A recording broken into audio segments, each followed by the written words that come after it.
तो जी बिस्मिल्लाहिर्रहमानिर्रहीम। Dear students, dear aspirants, dear viewers, this your host Ali Shahab. और आज हमारे लिए एक इंतहाई खुशी का मौका है, CSS 2023 स्पेशल के स्पेशल गेस्ट आज हमारे साथ आए हैं सुनील यूनुस साहब, जिनका एलोकेशन पैस पाकिस्तान एडमिनिस्ट्रेटिव सर्विसेज में हुई है। आज के इस इंटरव्यू में हम उनका सफ़र, उनकी ये जो जर्नी है और फैमिली बैकग्राउंड और किस वक्त उन्होंने ये फ़ैसला और इरादा किया कि उन्होंने इस मैराथन में जो है एक दौड़ लगानी है, उसको आज हम डिस्कस करेंगे। So Sunil, welcome to Nova. Thank you sir, thank you so much. अच्छा सुनील, ये बताइए मुझे कि नोवा से जो है आपका ताल्लुक़ कब शुरू हुआ और ये आपका सफ़र कैसा रहा? सर नोवा में जो मेरा क्लासेस का आगाज़ हुआ वो मुझे याद है, जो डेट वो 15 अगस्त 2022 थी। तो वो सेशन था मेरा। लेकिन नोवा में आने की वजह वो एक टीचर थे इस फैकल्टी के मेंबर। तो वो मेरी पहली और आखिरी वजह ही थे नोवा में आने की, तो उनकी बदौलत मैं यहाँ पे आया। अच्छा, आपने जो ज़िक्र किया कि आपकी बीएस जो है वो यूनिवर्सिटी ऑफ फैसलाबाद से है। सो क्या आपकी बीएस ने आपकी इस जर्नी में आपकी हेल्प की? क्या वो सब्जेक्ट्स रेलेवेंट थे? ज़रा ये बताइए वो सब्जेक्ट्स कौन से थे जिनमें आपने बीएस की? सर बीएस मेरा जो जनरल है वो एग्रीकल्चर साइंसेज में है, लेकिन जो स्पेशलाइजेशन है वो प्लांट ब्रीडिंग एंड जेनेटिक्स में है। तो अगर बात की जाए तो मैंने optional agriculture and forestry subject नहीं रखा था।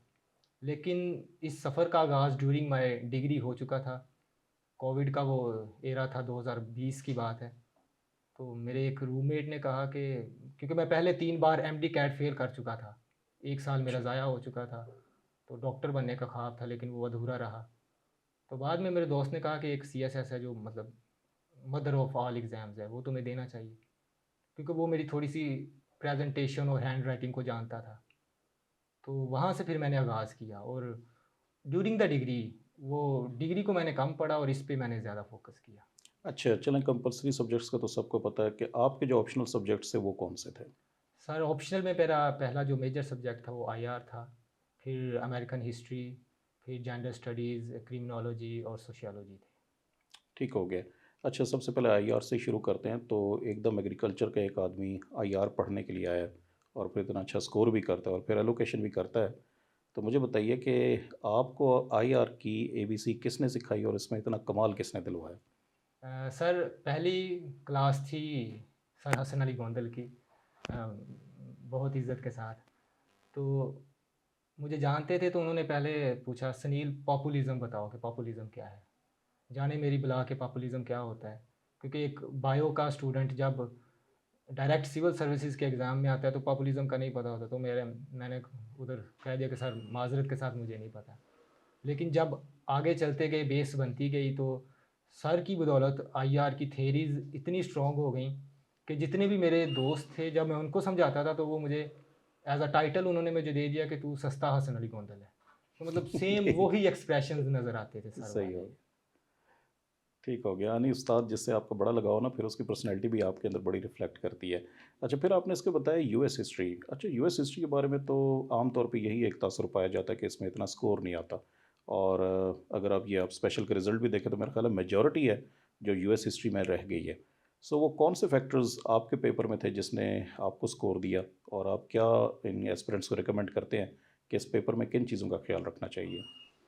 सर जैसा कि मैं भी बताना चाहता हूँ कि मैंने पहले रेगुलर सीएसएस भी दिया 2023 का। तो उसमें पेपर आउट ऑफ बॉक्स आ गया था, मतलब ट्रेंड से हट के आ गया था। तो तकरीबन मुझे याद है कि उस वक्त हॉल जो था वो आधा खाली हो चुका था विदिन 30 मिनट्स, जो पहले के 30 मिनट्स थे। तो लेकिन उसमें भी मैं पास हो गया था। क्वेश्चन मुझे एक भी नहीं आता था।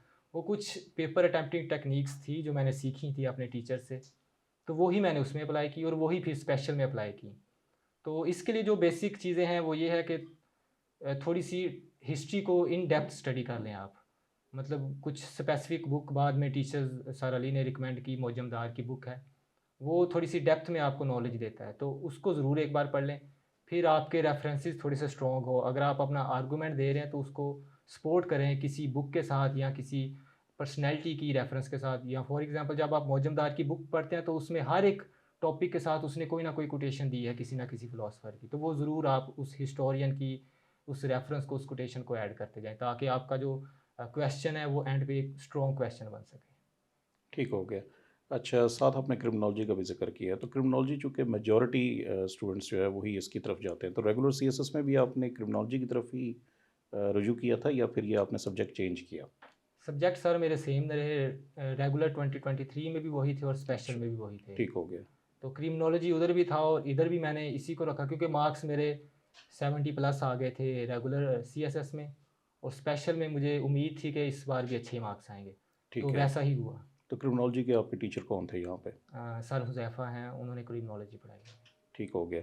सो क्रिमिनोलॉजी के अलावा जो आपने बाकी सब्जेक्ट्स किए हैं ग़ालिबन उनमें से एक एक आईआर, यूएस हिस्ट्री, क्रिमिनोलॉजी और फिर जेंडर स्टडीज़ था जनरल सर, स्टडीज़ और general studies sociology. And sociology. तो ये दोनों सब्जेक्ट्स आपस में एक जैसे नहीं है, मिलते-जुलते नहीं है, रेपिटिशन नहीं हुआ इसमें कुछ? ये सर मेरे मतलब यूएस हिस्ट्री को अगर आप निकाल दें तो उसके अलावा जो बाकी 4 सब्जेक्ट्स हैं, आईआर है, जेंडर है, फिर क्रिमिनोलॉजी और सोशियोलॉजी है, ये थ्योरेटिकल बेस है, इसमें थ्योरीज़ ज़्यादा आती हैं। तो मुझे आसानी हुई इन चीज़ों को समझने में, क्योंकि थ्योरीज़ हैं। अगर जेंडर की बात करें तो जेंडर का ओवरलैप होता है सोशियोलॉजी के साथ, सो समहाउ थ्योरीज़ सेम हो जाती हैं। तो मुझे एक अच्छी चीज़ लगी, क्योंकि थ्योरीज़ पहले पढ़ें और उनको बाद में अप्लाई करते जाएँ, तो पेपर अप्लाइड हो जाता है आपका डायरेक्टली। अच्छा सुनील, आपने इस जर्नी में जो बुक्स एंड नोट्स इस्तेमाल किए थे, तो वो किसी स्पेसिफिक पब्लिकेशन के किए थे, क्या इंटरनेट से डाउनलोड किए थे या फिर वो आपकी अपनी सिलेक्शन थी?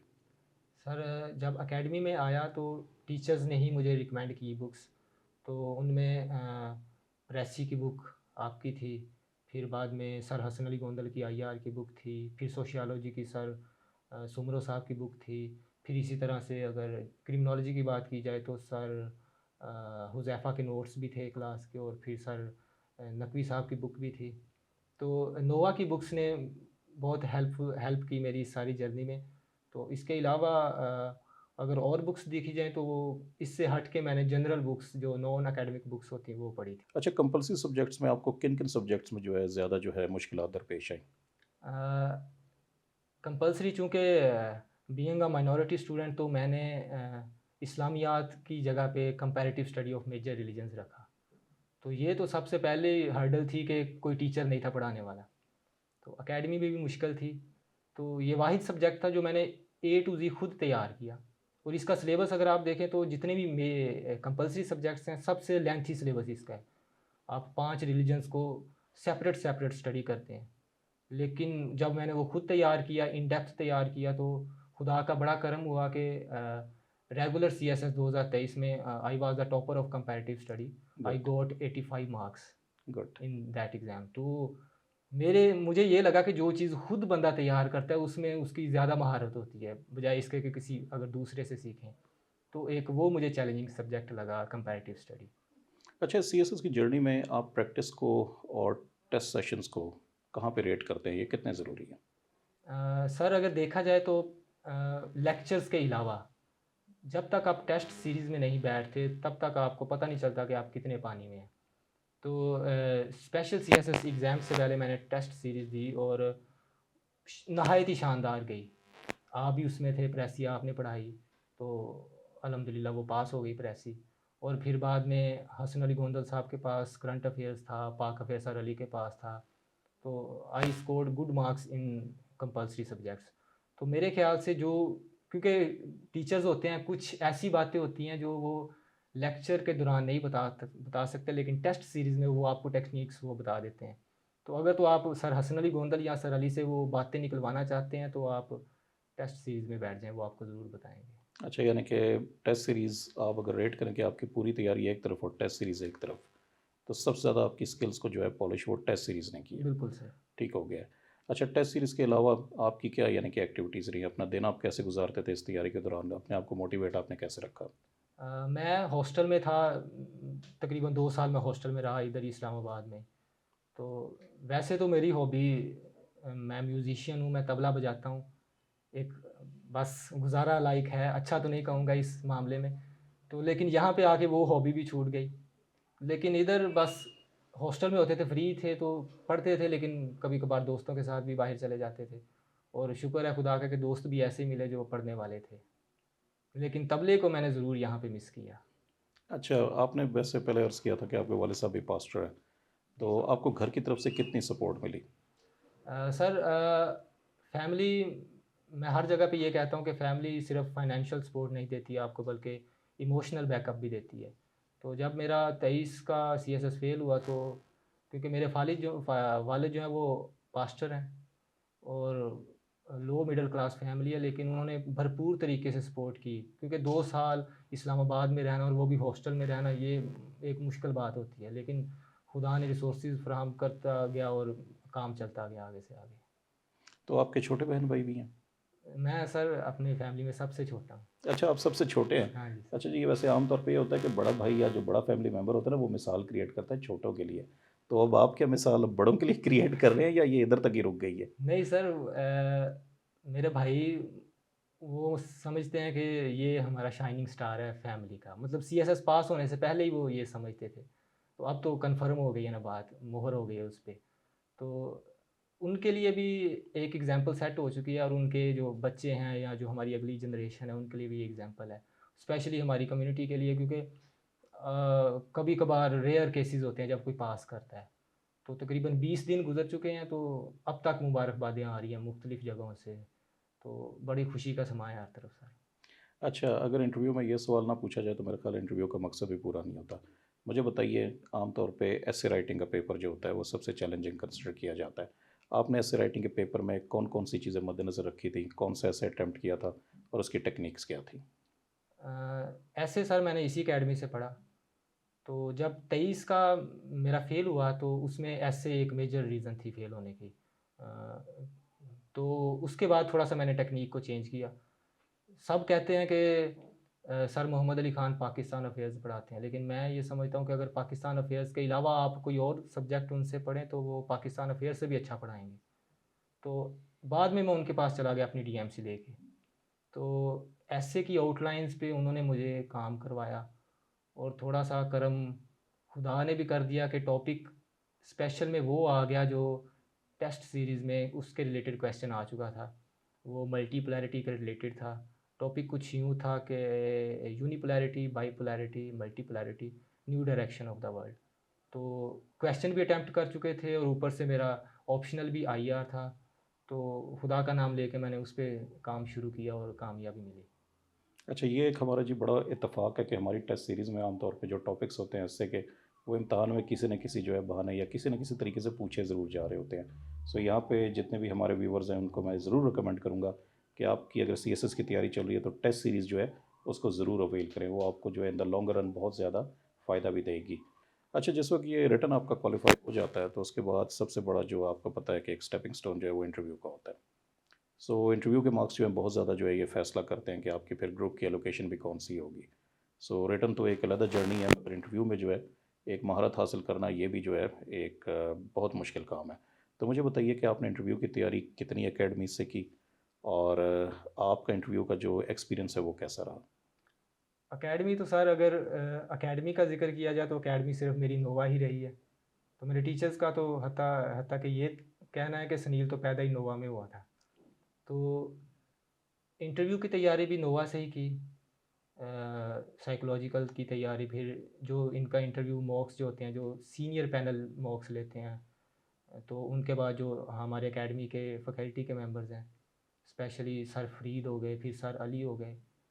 तो जब उन्होंने मॉक्स लिए, तो सर अली ने मुझे एक डायरेक्शन दे दी थी कि आपका इंटरव्यू इस डायरेक्शन में जाएगा, क्योंकि उनका एक्सपीरियंस बोलता है।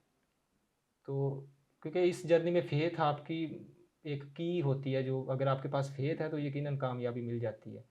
तो मैंने सर अली को इंटरव्यू से पहले दिन जब मैं उनसे मिला, तो मैंने कहा सर, मुझे फ़ेथ है, जो आप कह रहे हैं पक्का ईमान है कि इसी डायरेक्शन में इंटरव्यू जाएगा। अगले दिन इंटरव्यू हुआ, तो जब इंटरव्यू कंडक्ट हो रहा था, तो मुझे इंतज़ार था कि ये क्वेश्चन कब पूछेंगे, ये वाला क्वेश्चन कब पूछेंगे। तो वो बार बार वो इंतज़ार जो था वो मेरा ख़त्म होता जा रहा था। जो मेरे जहन में क्वेश्चन आ रहे थे वो पूछते जा रहे थे। तो ऑलमोस्ट 80 to 85% मेरा इंटरव्यू उसी डायरेक्शन में गया, जिस डायरेक्शन में टीचर्स ने मुझे गाइड किया था कि इस डायरेक्शन में जाएगा। तो नोवा का जो इंटरव्यू पैनल है या इंटरव्यू जो सेशन है, वो बहुत हेल्पफुल रहा मेरे लिए। अच्छा, आपने अपनी कम्युनिटी में एक बहुत बड़ी अचीवमेंट जो है हासिल की है। तो आमतौर पे देखा गया है कि बहुत कम लोग जो हैं ये कम्पेटिटिव एग्ज़ाम्स में आते हैं और टोटल नंबर भी देखा जाए तो इतने ज़्यादा जो हैं अफराद नहीं होते। तो आप उनको क्या पैगाम देना चाहते हैं अपनी कम्युनिटी को कि वो किस तरह से इम्तहान में एक्सेल करें?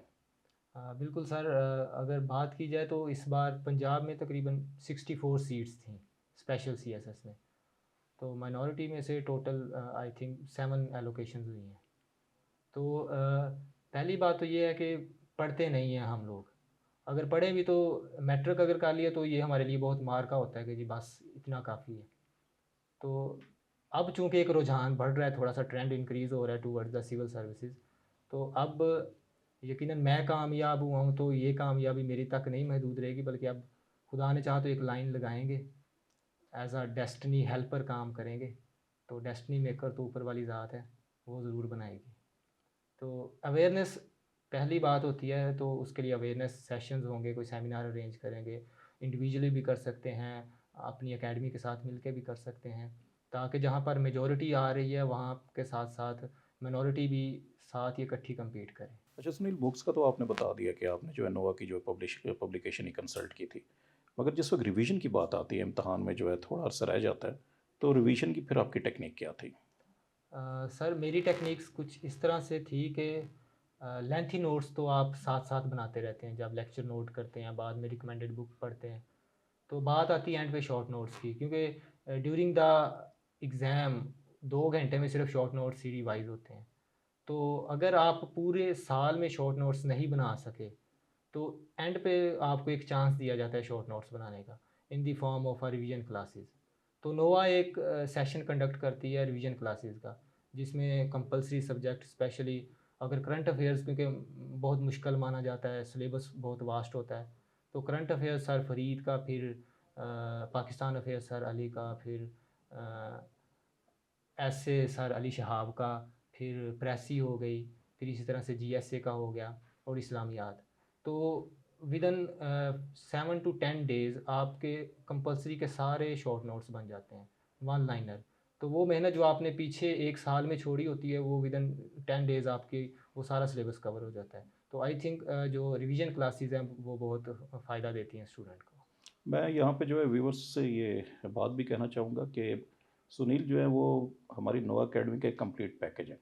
यानी कि क्लासेस लेना, फिर क्लासेस के बाद टेस्ट सेशंस, टेस्ट सेशन के बाद फिर ऑनलाइन रिवीजन, फिर उसके बाद कामयाबी के बाद फिर इंटरव्यू भी। सो मेरा ख्याल है ऐसा जो है बड़ा रेयर होता है कि एक शख्स एक ही एकेडमी ज्वाइन करे, ना वो इंटरव्यू के लिए किसी और जगह पे जाए, ना प्रेपरेशन के लिए किसी और जगह पे जाए।